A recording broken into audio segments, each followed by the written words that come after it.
مساء الخير. ترامب زنق إيران ورجع الحرب من جديد، وامبارح والأول مرة يحصل خرق ووقف إطلاق النار.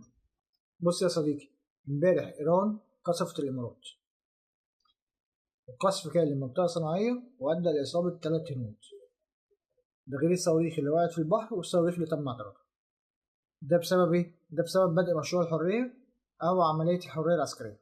زي ما قلت لك امبارح، العملية دي هدفها إخراج السفن من وإلى الخليج العقبي عبر مضيق هرمز. إزاي؟ عن طريق مراكب عسكرية أمريكية تأمن دخول وخروج السفن.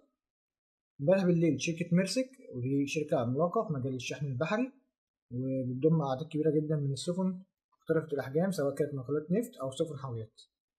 الشركة دي طلعت بيان إن في سفينة ليها كانت جوه الخليج العربي وطلعت لبحر العرب عبر مضيق هرمز تحت الحماية الأمريكية، وفي سفينة عسكرية أمريكية المفروض هي دلوقتي بتنتشر على سواحل إيران أو قريبة من إيران بس خارج المياه الإقليمية لمحاولة تأمين مرور السفن عبر مضيق هرمز.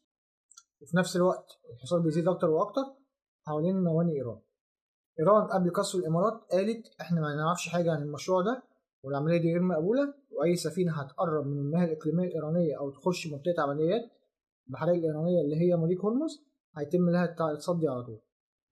ترامب رد بعد كده على طول إن أي اعتداء على الجيش الأمريكي هيمسح إيران من الوجود، على حد قوله وبنفس تعبير كلامه.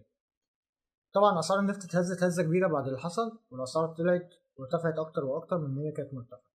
كده السوق النفط بقى فاهم إن ترامب بقى بيلعب بيه بالتصريحات عشان بس يخفض الأسعار، وده اللي رفع الأسعار بعد كده على طول. وده للأسف بيأكد إن الحرب لسه مستمرة والموضوع لسه هيطول أكتر وأكتر، ولسه ممكن نشوف تصعيد أكتر من الدول بعد كده.